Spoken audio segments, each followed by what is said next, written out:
Where did you get those shoelaces from? Um, Foot Locker. Now, if your conversations sound anything like what we just described, well, you're probably not that good at small talk yet. So today we're going to change that. This video, we're going to teach you how to be super charismatic, make small talk, and have the liveliest conversations. Let's get into it. And first of all, obviously, we're going to start with the approach. See, we had Pablo Spill bunched together a beautiful framework, which we call the R-Mail Forms framework. We've taken this from different sources online and made a framework for you that's going to make small talk very, very easy. Now, what does this actually stand for? A stands for anchor. See, you want to enter a conversation with an anchor to make it interesting and not come off as a creep. How do you do this? You can do this through an observation. Say that you're at a party with someone. You can observe something about the mutual reality that you share. You can talk about the guy that just puked. You can also observe something about the person. These are very easy things that you can do to get a conversation started. It doesn't need to be anything great. Just simply observe something and comment on it. It's a very easy conversation starter. Also, you want to reveal something about yourself. The person is not going to be completely comfortable with you right off the bat. You want to reveal something about yourself to let them know that you're approachable. You're very open. So if you just talked about somebody's shoelaces, just simply say where you got yours from. Why are they so great? Why are they so damn thick? I mean, are these even shoelaces? I don't fucking know. Now, next up, you need to encourage them to speak. How do you do this? Very easy, through a question. That's the easiest way of keeping it going. So, let's practice this. Anchor. Damn, man, those are some nice ass shoelaces. See, I got mine from Foot Locker, but I think they're kind of thick, innit? Now, where did you get yours from? Because I kind of like them. They're very sexy. And now we're getting into charisma. Some techniques to make you a bit more charismatic, starting with mirroring. Mirroring just means you repeat the last couple words that another person just said to you back to them. Like for example, John is saying to you, I work in real estate. And then you answer with, oh, real estate? And then they're going to reply with something like, yeah, I put on a big smile and sell houses to people. And you might reply with, sell houses to people? And then he's going to say something like, yeah, back in my hometown, there's a bunch of empty houses that we're looking to sell.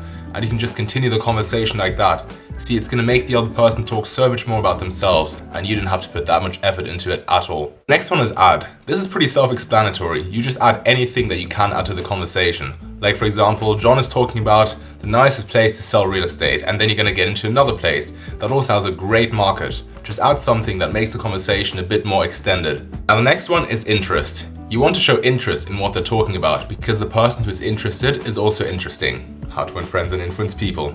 Basically, this just means always showing interest, asking the right questions, and actively listening. Properly show that you're engaged and really care about what the other person has to say. And last but not least, label. Labeling just means observing certain things, like for example, if a person is sad or so about what they're talking about. You should label that emotion. Say something like, oh, sounds like you're really upset about this. But this doesn't only have to apply to emotions. This can be about anything else. For example, if someone tells you they just got a promotion, you can say something like, oh wow, you must be a really competent employee. And now we're going to get into how to keep the conversation alive. Now, this one is very important. If you're charismatic, this one should be easy, and now we are about to make it even more easy because we've got a very special framework for this as well. This one we didn't come up with, we stole this one, but hey, that's the game in it. Stuff that you can talk about is number 1, family. You can ask people about their siblings. How many siblings do you have? Where does your family live? Where's your family from? Do you like your family? All these kind of things. Very, very easy. And you can see how we sort of took the small talk, the very basic anchor, and we're now moving it down to these deeper levels. Which is why we can move to number 2, which is the occupation. See, at our age, most people go to university. So obviously that's going to be the occupation. But you can ask them if they have any side jobs, any side hustles, or even, oh, why do you study this? Do you want to become an architect? Why do you want to become an architect? That's such a cool job. Things like this. Ask them about their occupation because that's probably something they're quite passionate about. Also, recreational. What do they do for fun? See, people like having fun. You want to have a light and fun convo. So just ask them about their hobbies, stuff that they do for fun, or stuff that gives them a lot of joy, but that they might not do on a daily basis. Ask them something like, on the holidays, what kind of stuff do you do? What do you do to have fun? What's something fun you do that you don't do all the time? People love talking about this. Next one is huge. Ask them about their motivations. People love to talk about stuff that they're passionate about and very ambitious. Just ask them what gets them going. What are they really interested in? Most people, they're stuck at this stage of family and occupation, which are some good things to talk about. Very good things. But if you can get people's emotions involved and really get into that part of their brain where they feel like they can just be passionate, just really talk about these things that they really want to get out there, and you're the person to share it with, oh boy, they're gonna love you for it. Now, always remember to keep it simple and fun. This is some small talk, remember, this is not a deep convo. You don't want to go to a party and have this really random deep convo with just a stranger. It doesn't work like that. Instead, keep it simple and fun, and especially if you're not at a party or something where you're going to stay for a longer amount of time, leave the convo right after the peak, maybe after about 2 minutes or so. You can then pick up the convo later during the evening or when you see them again. This is going to give people the impression that you're very easy to be around and you're not going to suffocate them with all your affection. Now let's get into some backup sentences you can say whenever the conversation seems like it's dying. These are just small things you can use to revive the whole conversation. Now one of these is, how would you compare the two? This can be any sort of game, like would you rather do this or that? Anything that makes it a bit more lively and allows them to talk about something a bit more extensively, elaborate on why they would choose this over that. Now the next one is, how do you feel about this and that? Now this doesn't only have to be something like a controversial political issue, it can be anything small like, how do you feel about the Burt's Bees chapstick that contains beeswax?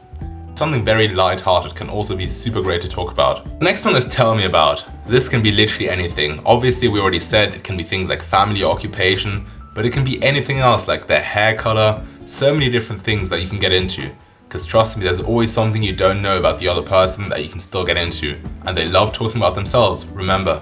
Next one is, what is the best part about X? Now this is very similar to the previous one, but it actually forces them to elaborate a bit more because it's very specific. It forces them to think first because it's so specific that they probably haven't thought about it yet. Like, what really is the one best thing about my car or the one best thing about my holiday?